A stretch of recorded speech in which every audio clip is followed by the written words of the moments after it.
I'm Connor Rebush, and if you are interested in the finer points of face punching, you've come to the right place. This is Heavy Hands.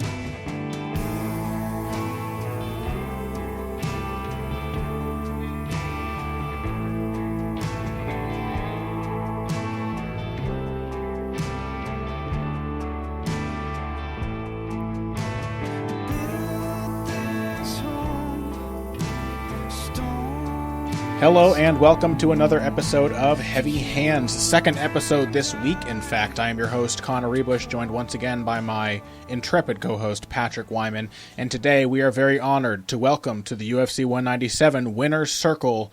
Brandon Gibson is back to discuss Jon Jones's dominant return victory over Ovince St. Preux. Brandon, thank you very much for joining us today. Thanks, Connor. Thanks, Patrick. And Brandon, obviously, we were all hoping to be discussing Jones's rematch with Daniel Cormier in the aftermath. I'm sure you and John were both, and the rest of the team were anticipating that as well. But this didn't happen. How did things change for you and for John when DC ended up being injured and OSP was tapped to replace him? Well, it was. I think we were 3 weeks out at that point. John is not known for taking short notice fights. Mm-hmm. I think a big part of his success is due to the preparation that we put in. But he felt, after that long layoff, a year and a half out of the cage, that, this is something he owed to the fans, this is something he owed to the UFC, and even us as a team. We all just want to get in there and perform. So, we all got together, the group of coaches got together that day. I think John had posted an Instagram video of all of us midnight on a Sunday night, breaking down OSP tape. And, from that day on, we just had to change up the game plan. We went from, a very pressure-dominated wrestler, aggressive champion like DC to a big counterpuncher, knockout artist like Ovince. So it was quite the change. Yeah, so with such a limited amount of time to prepare, what were some of the things that you focused on with St. Preux? You mentioned his counterpunching, you mentioned his size. Were there what were some of the things that you prepared to deal with that? Ovince's biggest threat to us was the strikes coming off his left side, his left hook, his left cross, left teep, and left roundhouse, and very aggressive ground and pound as well. We knew he was durable. We knew he was hard to put away. He'd only been finished by Glover, and in that fight, it was very back and forth. There's times he hurt Glover, so we knew that we wanted to fight a smart fight. We wanted to be very tactical with our range, very tactical with our defense, and really stay focused on the attacks that Ovince had knockout power with. So how did things change with training partners? I know John brought in, and you and the team and John brought in Yoel Romero to prepare for the kind of stocky, powerful wrestler in Daniel Cormier. Who did you have to bring in, or was it possible to bring in someone on such short notice that could replicate Ovince? Yeah, we didn't really have the best Ovince look. We had to ask some of the training partners to look for certain things, and Yoel was there on that first week of training, and we asked him to throw some certain things, but overall, I don't think we had the best Ovince look. And really, at this level, at the level John's fighting guys at, we don't always have the best look. We do our best to get good looks in there, and guys that will mimic a style to an extent. Mm-hmm. But at the end of the day, I think we put in the majority of the work just through drilling and through the mid sessions with Winklejohn and myself.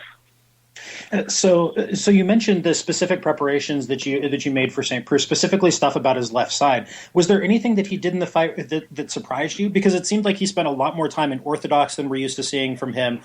He did a much better job of managing his energy than we've seen from him in the past, and he was really, really sharp at maintaining his distance. Was any of that surprising to you as you were cornering during the fight?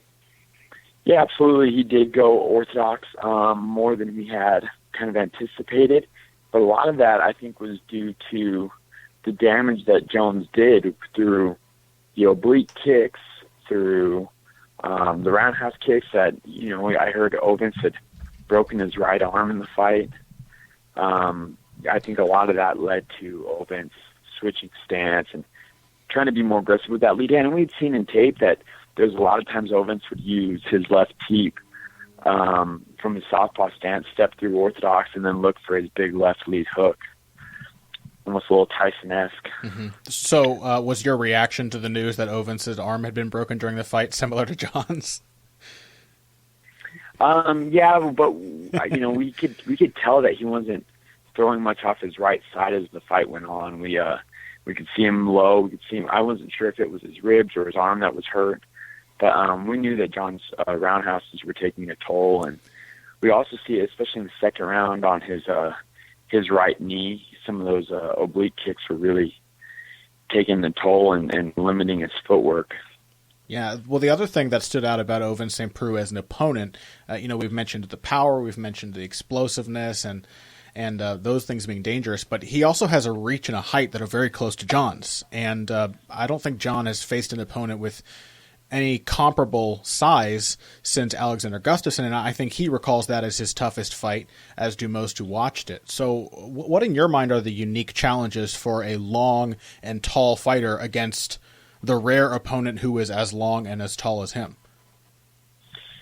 I think in those circumstances, footwork and cage control become that much more important. We're big believers in that anyway, but I wanted John's eyes focused. I wanted his head on the swivel, and most importantly, I wanted him using his footwork. I didn't want him getting stuck too often, flat-footed against Ovens with a chance for Ovens to explode. So I do think John was able to really apply those well, especially the later rounds. I think it was a mixture of his flanking footwork and overall pressure and cardio being able to take over and really keep Ovens up against the fence and keep him in a defensive position. But that's also where he's most dangerous, knocked out Shogun, backing up on his heels. He was going to be dangerous at all times, even with injuries as the fight went on. We knew he still had knockout power.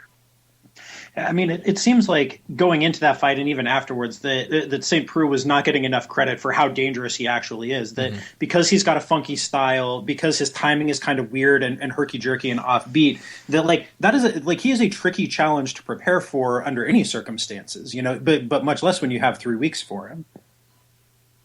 Yeah, absolutely. A very unique style, a very unique rhythm, and he's a very durable fighter. He'd never really been injured in a fight. He'd been gone the distance with really tough, talented fighters like Bader, like Mousasi.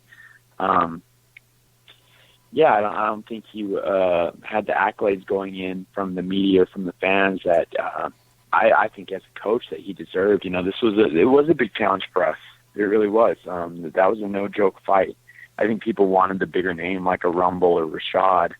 But Ovens was no joke to us, and we prepared very hard those remaining weeks to make sure that we came out victorious.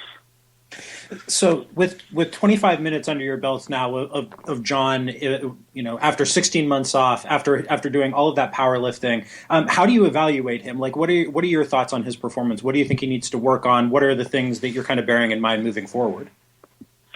Well, I was, to context this, John went 5 rounds in a world title fight and took very little damage.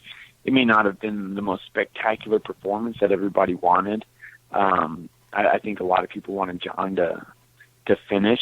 I did too. I think there was moments in that 4th round where maybe if there's a little bit more time left, we could have finished with the ground and pound. But I think John fought a smart fight. He fought a disciplined fight. And that's what I care about most. I don't want to see my fighters in wars for 5 rounds getting injured. Obviously, we're looking for the finish, but sometimes you got to take what we have, and I think styles really contribute to the matchup. And Ovens, is a tough, durable guy, and he's not necessarily known for his exciting performances either. We had to stay disciplined. I don't think there was times in there for a lot of wild exchanges or John to get too loose and creative because of Ovens' power. Right. So, go on. Sorry. I'm happy with it. Sorry, guys. I'm happy with John's performance. There are a couple things that we're going to tune up going into UFC 200, but I'm happy we got to go in there and do 25 minutes and shake out any of the kind of cobwebs that there might have been. But I think John, we kind of got some flack. Even DC had told me after the fight, like, Brandon, I would have whooped that John Jones tonight. I don't think that's true. I think John is going to fight to the level of competition he has sometimes, and I know he felt safe in that fight. I don't want to say he coasted, but he didn't have to dig as deep as we've seen him dig in the past. Right. Well, obviously, there are two ways of viewing the whole risk mitigation thing. A fighter can go in there and seek to, if he feels he's capable, finish the opponent as quickly as possible, so that way he doesn't have to spend 23 more minutes or however long in there at risk. And then other times a fighter can go in there and mitigate risk by not going for the kill too much and just trying to keep the opponent at range and control them as much as possible. As his championship reign has extended, and now interim championship reign, although I recall John after the fight said he didn't really want that belt, John has become a little more of not risk-averse, but more of the controlling type of fighter when, similar to Jose Aldo, before he became a champion, he was well known for this kind of crazy, dynamic, finish-oriented style. Has that been a conscious decision on his part and on your part as coaches, or is it just the reality of staying atop a division and having each challenger be in some way better prepared than the last? Yeah, it's definitely the latter.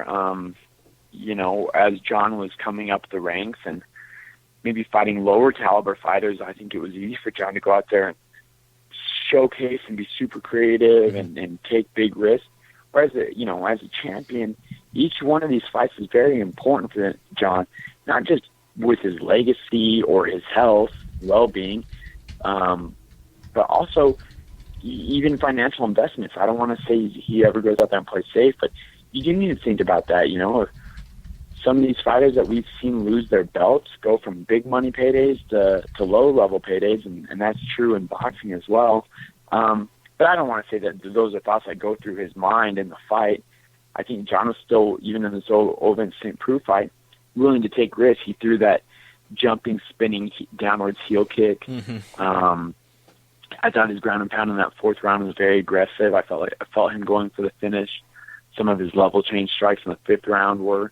And, even in more recent fights, I think John did take big risks, big chances. Some of the moves against Gustafsson, like the spinning elbow, where, he risked giving up his back, kind of high risk, high reward moves that, he was able to land that spinning elbow and cut Gus. John is a risk taker, and I think one of the things that makes him great is he is willing to go in there and be creative and be an artist. I remember in the Teixeira fight, maybe it was like the fourth or fifth round, Greg Jackson said, "Hey, John's seeing it all. John's seeing it all. He's creating a masterpiece out there. Let's let him have fun." And I remember hearing from Greg in the corner between rounds. He said, "John, you are putting on a beautiful, artistic fight right now." And I love that approach to it. That we hear a lot from the corner that John, you guys want John to have fun, and you basically want him to feel relaxed, so he has all of these options at his disposal. He feels free to do whatever feels appropriate. Yeah, and John's that fighter that thrives on that. All of our fighters respond differently, and John Jones is one of those fighters that if we kind of give him a little bit of rein and good attitude, good atmosphere, he is going to go out there and be creative and take those risks.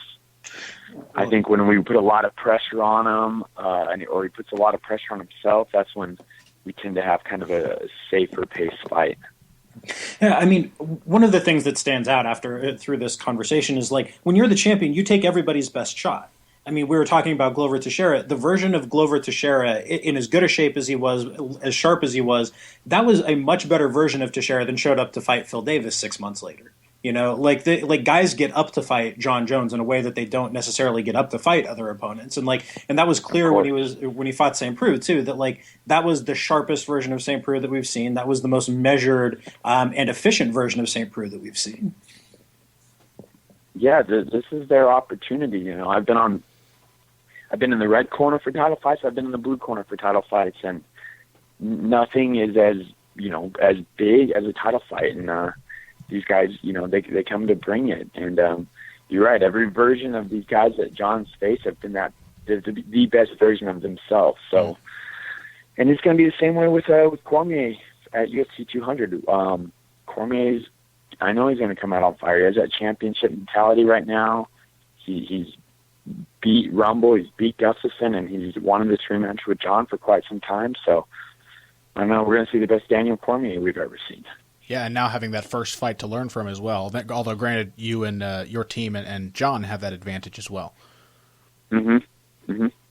So, we've talked about John Jones. Obviously, he had his dominant performance. Maybe it wasn't what everyone expected, but you've mentioned you're proud of the performance. I think nobody can question the fact that he easily took all 5 rounds from Ovens and came very close to finishing him, hurt him badly in the fight. So a pretty dominant return. We're looking forward to the Cormier fight, but coming up very soon, we have a couple of Jackson, Winkeljohn, and Gibson fighters fighting in Rotterdam, the UFC's first trip to the Netherlands. 2 teammates, actually, from your camp are fighting each other, Alistair Overeem and Andrei Arlovsky. How has the lead up to a fight between 2 teammates been different than the preparation period for a fight between one of your fighters and a stranger?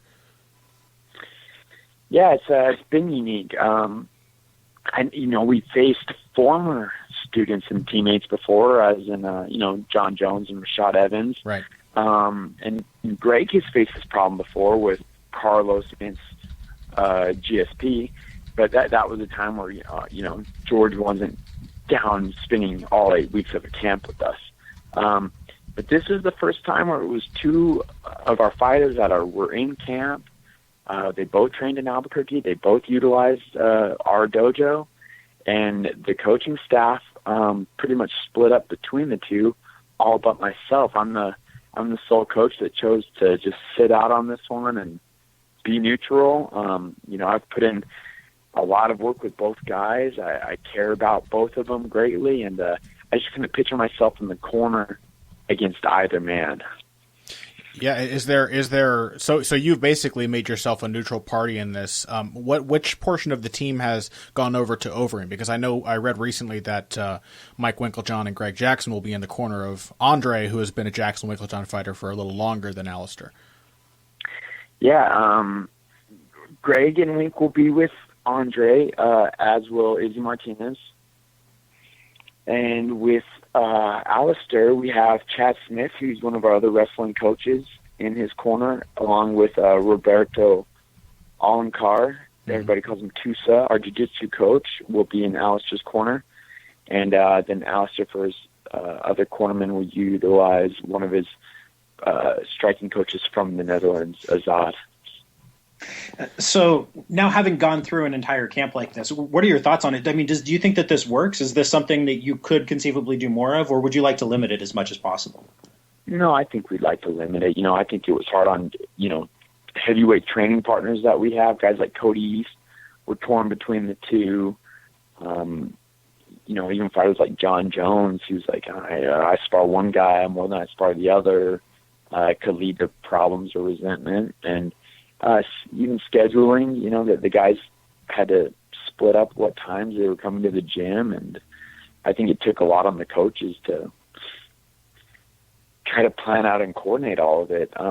We don't want to see our guys fighting each other. And I'm sure Greg doesn't want to, and Wink and Izzy, they've all worked with Alistair before. They don't want to be in a corner against him, and vice versa with Tusa and Coach Chad.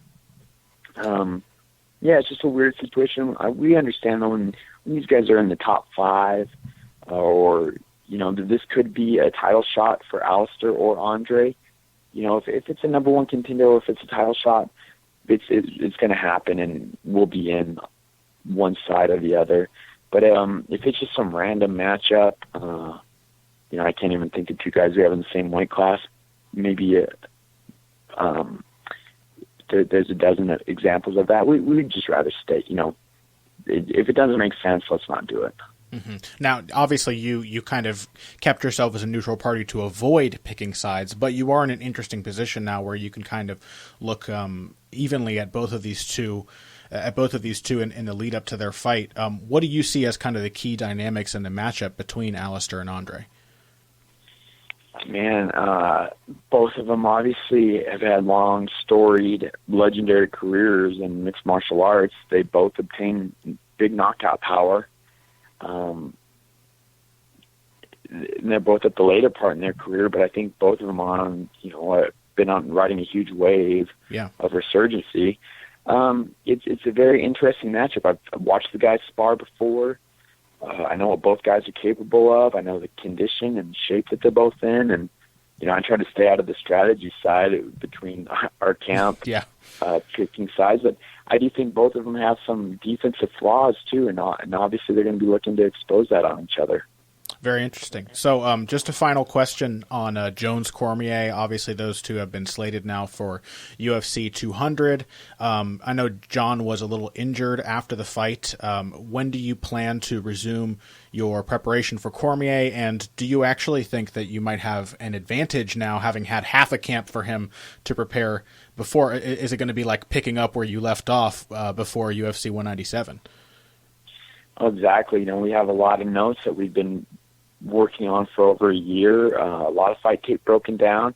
We're going to go back and look at John's fight as a team against Ovens and, make our little adjustments, things that, Cormier and his great team at AK might be looking to expose. But I think we have a very good blueprint already going in. John's always done well when he's had fast turnovers. The storied year he had in 2011 where he won the title. He fought a lot and often. After a long layoff, I think it's going to be great to get John right back into the gym. Last week he had a lot of media. This week he's kind of resting a little bit, but we're going to get after at the end of the week. We're going to start hitting pads again. So kind of ease in for a week or two and then be all cylinders firing for the next couple of weeks until July. So I'm very excited that it's a quick turnover. I'm just honored to be part of UFC 200 as a mixed martial arts fan. It's kind of humbling to put in perspective that I'm going to be in the winner's circle at UFC 200. Yeah, has John's... I'm ready to go earn that. Yeah, absolutely. Has John's leg healed up fine and everything? Is it not looking like there's going to be any kind of layoff from that? Yeah, I know he has a follow-up appointment to get it cleared one more time, but he said he's been feeling good, so I'm excited to get right back after it and get him throwing monstrous kicks again. Very cool. Well, both of us, as I'm sure everyone listening to this, are very much looking forward to UFC 200 and all of the other upcoming fights from the multitude of Jackson, Winkeljohn, and Gibson fighters. So thank you, Brandon, very much for coming and sharing your knowledge with us once again. And maybe we can get you on the show again after Jones's fight with Cormier and talk about all the stuff that you've planned now for, I guess it'll have been a year and a half by that time, huh? Yeah, it's gonna be exciting. Always happy to be on. Love talking with you guys. So thank you, Connor. Thank you, Patrick. Thank you very much, Brandon. Thank you very much, Brandon. We'll talk to you again soon. All right. So as I said, very excited for UFC 200. Love to see Brandon Gibson's students at work, but there is something else coming up even sooner that I am even more excited for. For the first time ever, we have Mark Henry, the coach of Edson Barboza, Frankie Edgar, Marlon Moraes, and now Chris Weidman, Eddie Alvarez. Basically every elite fighter in MMA with really sharp boxing you can think of. And he'll be on the show after this break. We're very excited for this, so stick around. Mark Henry will be here in just a bit. Hey everybody, thanks for listening to this week's Heavy Hands. If you like what you hear, please consider pledging to support the podcast on Patreon. Patreon is basically continuous crowdfunding. You sign up to contribute a certain amount per month to help us with production costs and the like, and in return you get rewards ranging from a mention on the Heavy Hands website to a question or topic of your choice being discussed on the show. We have a lot more in the works to reward you for your help, and we appreciate every contribution. No amount is too small. Just head over to patreon.com and find how you can help out, the only show dedicated to the finer points of face punching. Now let's get back to it. And we are back once again here at Heavy Hands. We are happy to be joined by one of the most prominent members of the UFC 197 Winner's Circle, Coach Mark Henry, the man who brought Edson Barboza arguably his very best win to date. I'm not even going to say arguably. Edson Barboza's best win to date over former lightweight champion Anthony Pettis. Mark, thank you so much for joining us today. No problem, bro. You guys have me a little nervous, though, man. Connor, Patrick, that's very Irish names we're going with here. Already I'm a Already I'm a little worried. Well, I'm actually German descent, so my parents just had a weird Okay, all right, now I feel better. a weird Gaelic fetish. But I know Patrick over there. I know East Side. What? Oh yeah, that is absolutely an Irish name. Yeah, he's not a trustworthy sword either. You're right to to worry about him. So Mark, we thought we might just ask you to start off about your background as a trainer, because as far as we understand, Frankie Edgar was kind of the first guy that you worked with, and you didn't even really become a full-time trainer until having worked with Frankie for a little while. Is that true? Yeah, that's pretty much true. My son was doing wrestling with a school that Frankie had done when he was younger. Frankie just kind of was just about to start his pro career, and I was there, and I have a good friend of mine who was Frankie's coach, wrestling coach, when he was younger, Steve Rivera, who runs Elite Wrestling, one of the best programs in New Jersey and on the East Coast. And he asked if I could hold pads for Frankie, but I really just wanted to watch my son, and he asked a few times, and I kind of, just wanted to pay attention to my son, and he was kind of new in the club. And then after being there for a while, I finally held pads for him, and I said, whoever trains this guy, I think this kid's going to be pretty good one day. And then it wound up being me. So you worked with Frankie on a pretty sporadic basis at first. What was it that prompted? Very, very sporadic. What was it that prompted you to kind of become his full-time trainer? It was the Maynard loss, the first Maynard loss. I was, when Frankie would have a fight, we would train sporadically, and then when he lost the Maynard, the first fight, I said, because I've been with him ever since his first pro fight, and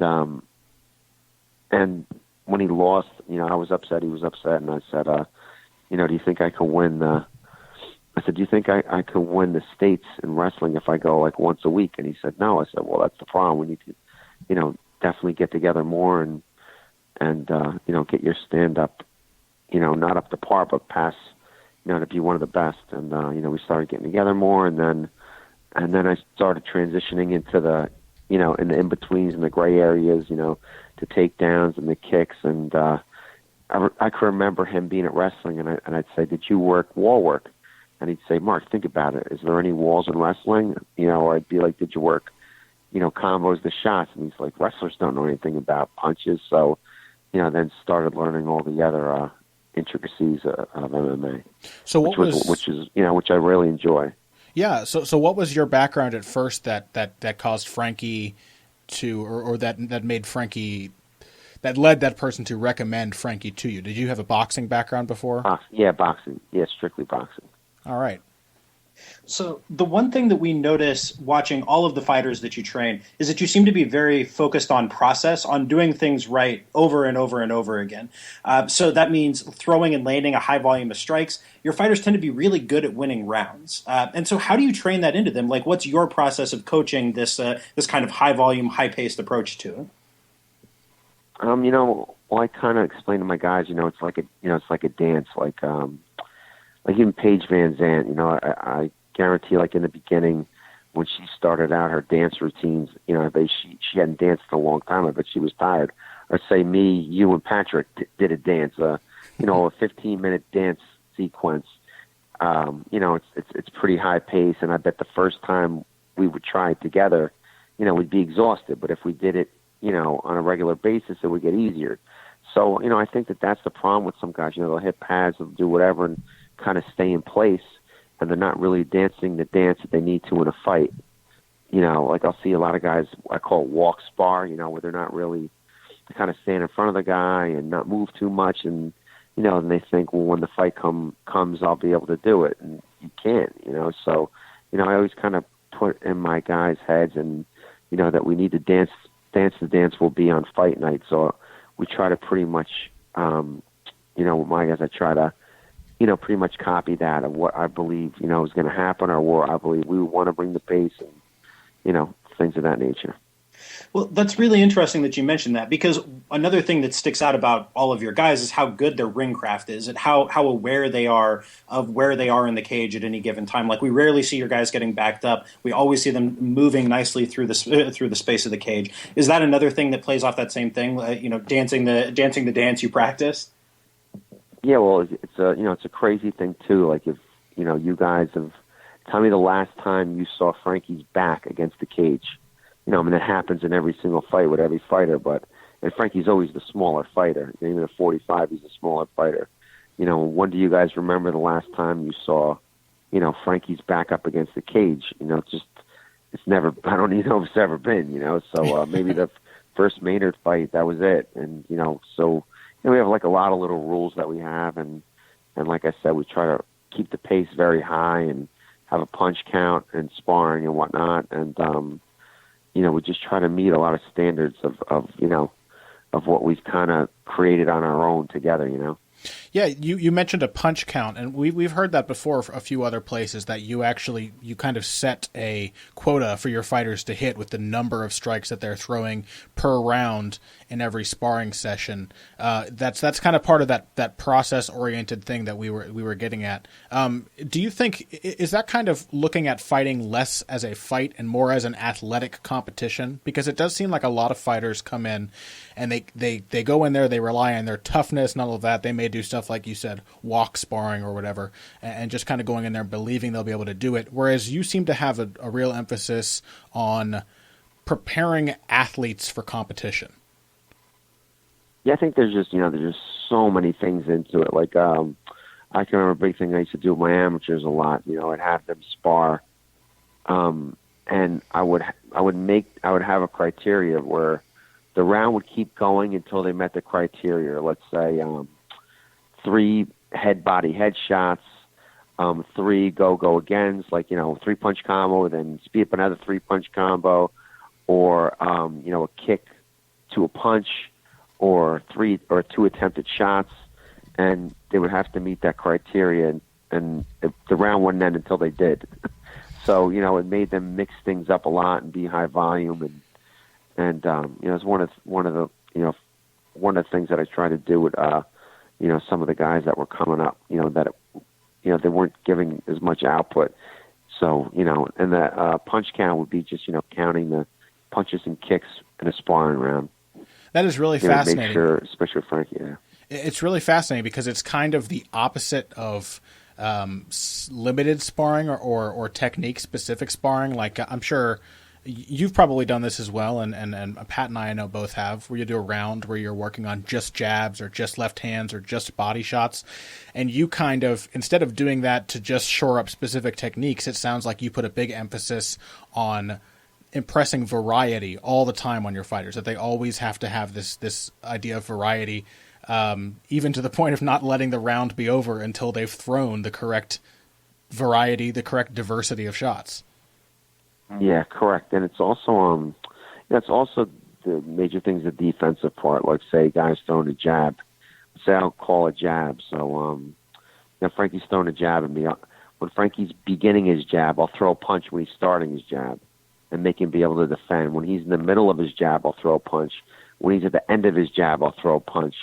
So I try to get him, like, in the beginning of it, in between his punch, or a counter. So I make sure that he's defensively sound for, beginning, middle, end, and retract, so yeah. It's, also, that's what I'm saying. There's so much goes into it. It just, we're trying to prepare for a fight and a certain opponent. It's, keep you here all night and all day tomorrow and the next day. Yeah. How do you equip a fighter like Frankie Edgar or any of your other fighters to be defensively responsible at all points in their punches? Do you try to build head movement or footwork into the mechanics of their punches, or how do you make it so that you can throw that counter at any stage in the attack and they can still defend themselves?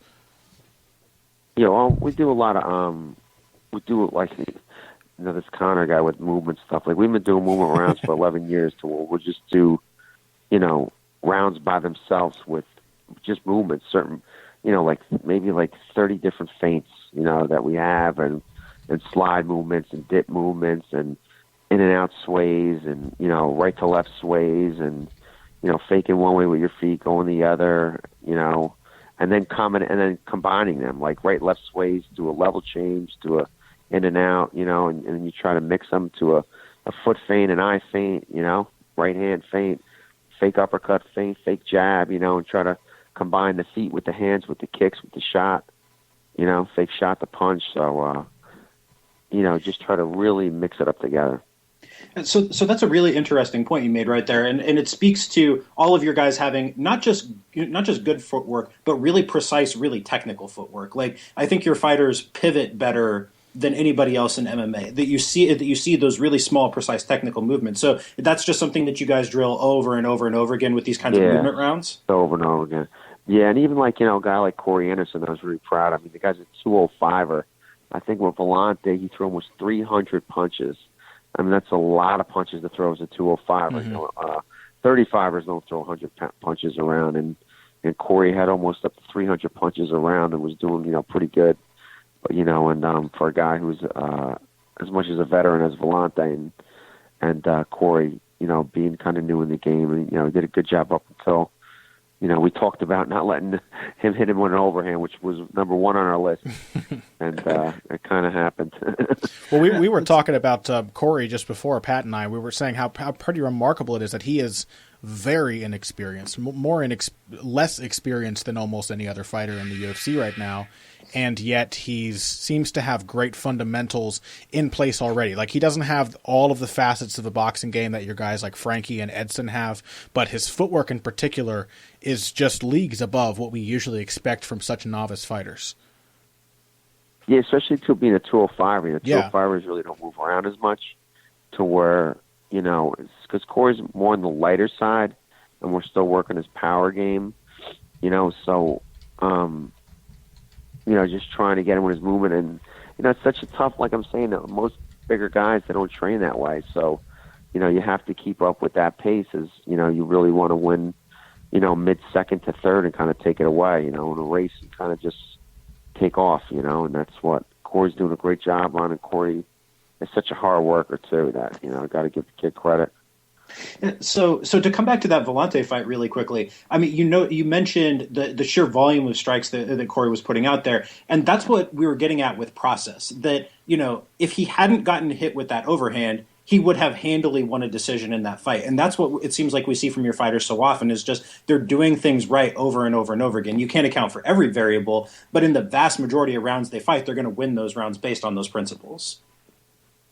Yeah, it was a shame too, and it's funny because Corey posted about that too, because we have I have a list, a game plan for each fight and a danger list, and Corey's was, watch the overhand right, and number 2 was look at number 1, and number 3 was look at number 2 and number 1. And then Corey had posted that like a few weeks later, but. And to try to keep your movement going the whole time. Don't stay still. So at the end, I go, dude, what happened? And I'm like, I told you that was the top rule is the overhand and the movement. And he said, I thought I was starting to stick him, and I thought he was getting tired. I thought he was done. And you just got to try to stay super disciplined. Yeah. Discipline does seem to be one of the strongest traits.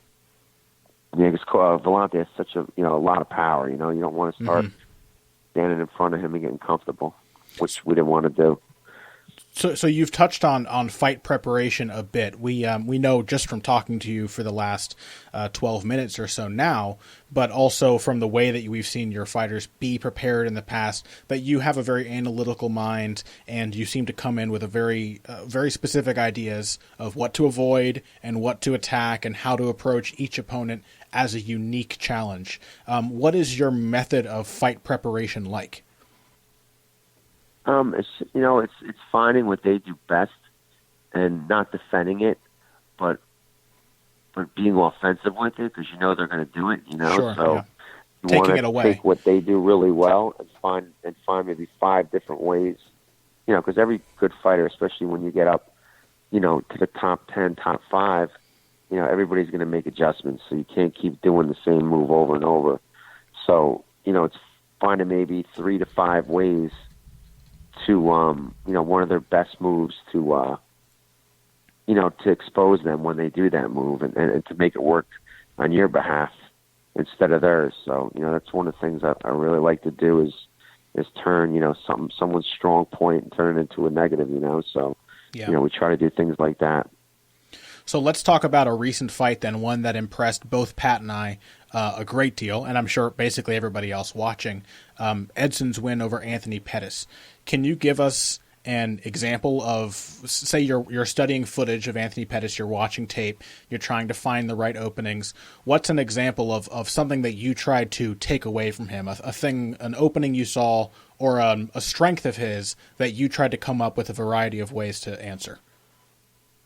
Well, with Anthony, Anthony, is such a great fighter. I have so much respect for him, and it was crazy because we had Eddie fight him first, and we came up with one game plan. Then we had Edson fight him another. We came with a different game plan. Mm-hmm. So it was pretty wild how we had, two different game plans. With Eddie it was one way, and Edson, we saw his head's a little straight and things of that nature. Edson's jab is really good, and we really worked on when he kicked to make sure it worked in our favor. And to when he punched or he kicked to make sure we countered, and we were really blessed in that camp too because we had Paul Felder joined our gym. Mm-hmm. So Paul was one of the main guys that really helped out Edson a lot, and working with being comfortable with the kicks and making sure that when a kick came that Edson was very comfortable with it. Because Edson sometimes would just check, but now he's doing an amazing job. He sees a kick and he really takes advantage of it. And we really worked hard on his jab, which was amazing. Because Anthony's head's a little too straight. Mm-hmm. And one of the things that stood out to me in that fight, aside from all the rounds and all the action taking place, was the stuff between rounds. You talking to Edson was some of the most calm and technically focused corner advice I have heard in some time. Do you think?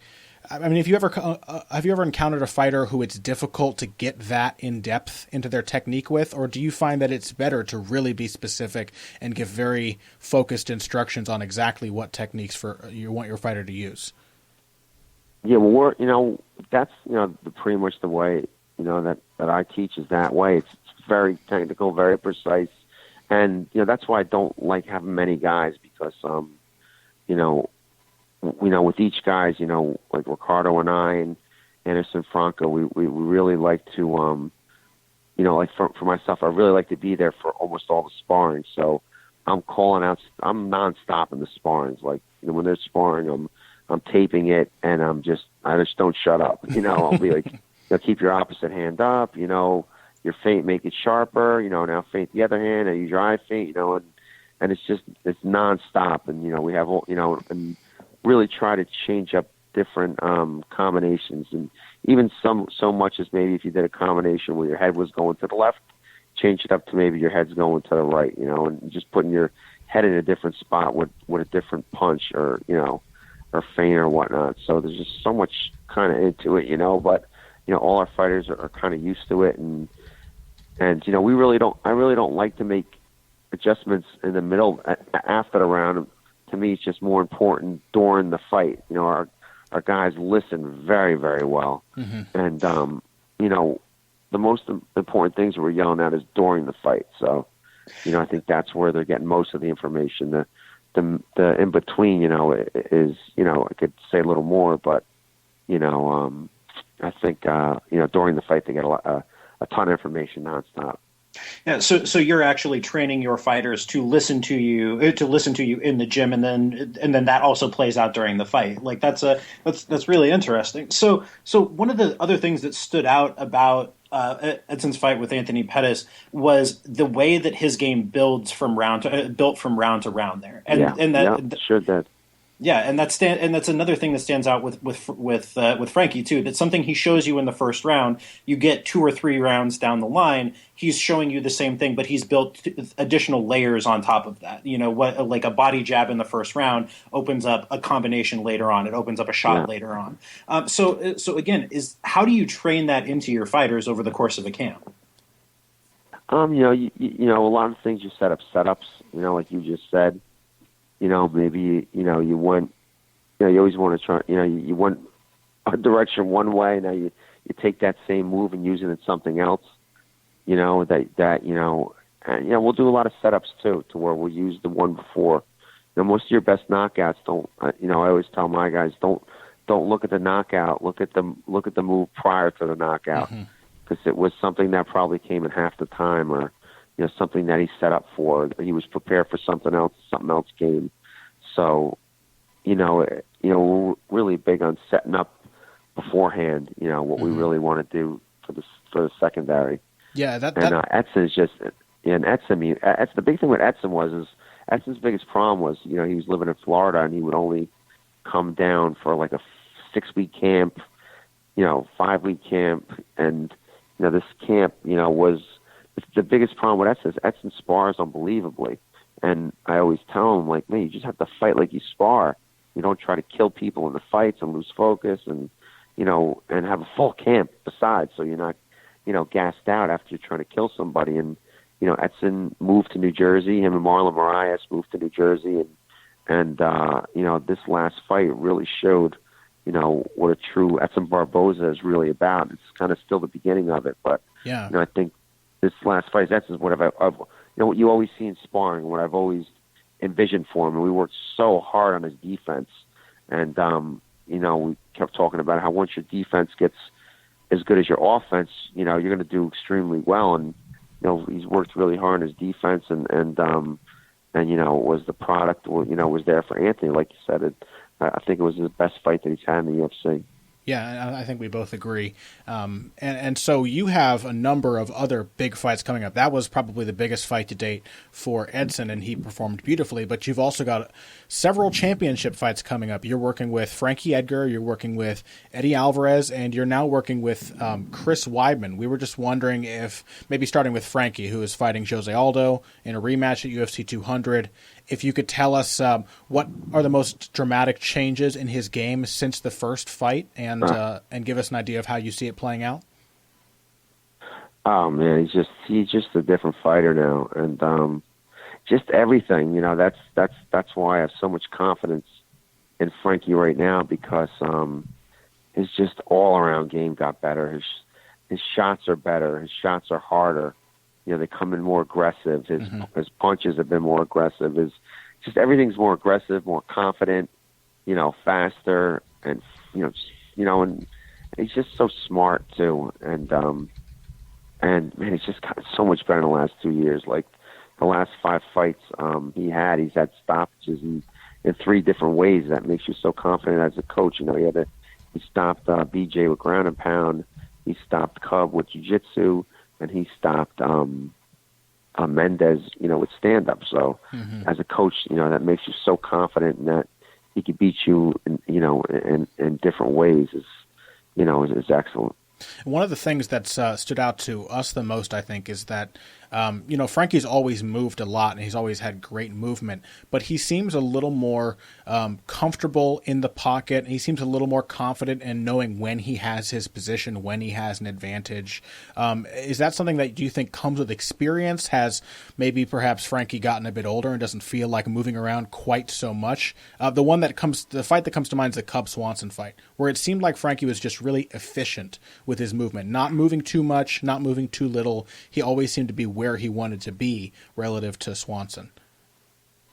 Yeah, well, we just a lot of different things went at that too, like not flinching as much and being more comfortable, and also being down at 145 to where, at 55 he was just giving up like 20 pounds. Yeah. So you didn't want to stay in front of anybody else. And now he's still giving up about 10 pounds.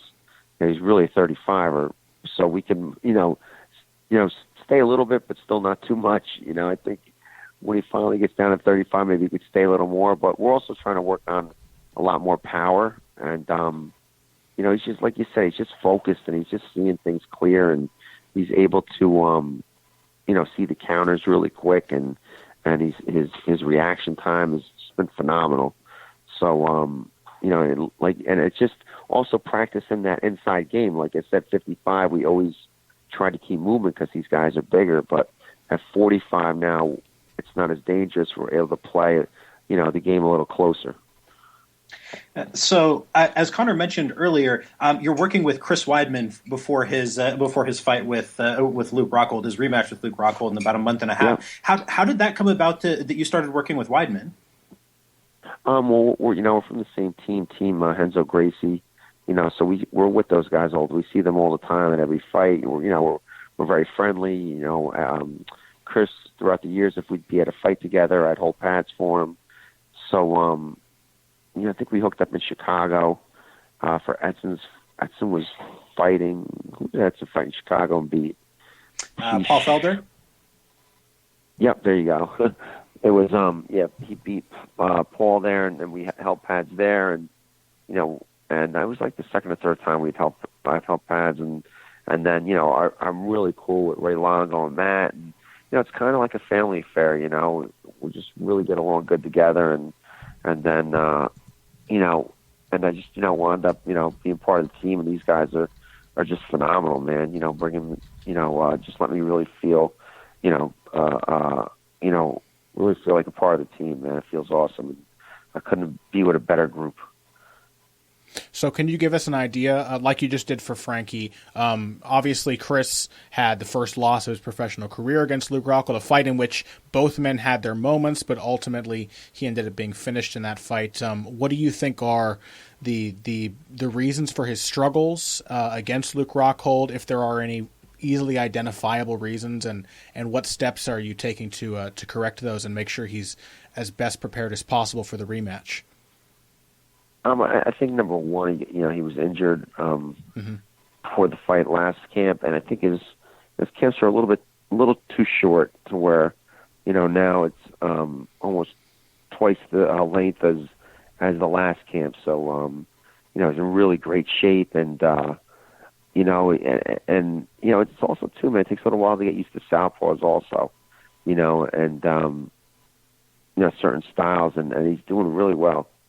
I'm really excited for this fight. And Chris is a really smart kid, and just, he learns pretty fast, man. So it's been so much fun to, be around him and see the progression he's made. It's just amazing. Mm-hmm. And we're excited for that fight too, as well as all the other fights of all of your fantastic team of fighters coming up. And we were very excited to have you on here tonight.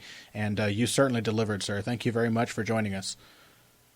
Thanks so much. Don't forget about, too, we got Marlon Moraes fighting possibly in July, and Edson has some more good news coming up soon. So awesome. He's fighting soon again, too. So very good. And also we have a really good girl you guys should check out, a blonde fighter, Caitlin Chukagan. She's a 2-division champ for CFFC, doing amazing. She's undefeated as an amateur. She's undefeated as a pro. I think she's ranked 5th in the world, but man, we're really hoping that UFC comes up with a 125-pound division, man, because she's killing it. Very cool. Well, thank you very much, Mark. You are a man who generally lets your fighters' fists do the talking, but again, we're really happy to have you come on here and share some of your knowledge. You're one of the sharpest coaches in this sport, so we really appreciate it again. Thanks so much, guys, man. You're really great yourself, man. I read your guys' stuff, and man, it's really on point, man. Thank you very much. Thank you very much. Yeah, well, hopefully we can talk to you again soon. Guys. Yep, and also I want to throw out my man Eddie. Can't wait for Eddie's fight. It's going to be phenomenal. Absolutely. All right, man. Take it easy, guys. Have a great night. Thanks, Mark. You too. Thank you. Bye-bye. Well, that may have been the most fascinating, in-depth technical interview that we have ever done. So thank you once again to Mark Henry for joining us. Thank you to everyone at home for listening in. We hope you enjoyed these interviews as much as we did. We watch the sport of MMA, combat sports in general, for the great fights and the big personalities and the narratives, but it's the trainers and the guys behind the fighters that don't really get the recognition they deserve, and so that's why we aim to expose the talents and the ingenuity and the skills of those guys, because I find it to be so utterly fascinating just to see what all of these great fighters are rooted in, who their games are rooted in, where what they do comes from. I find that to be so interesting. We hope you guys got the same enjoyment out of it.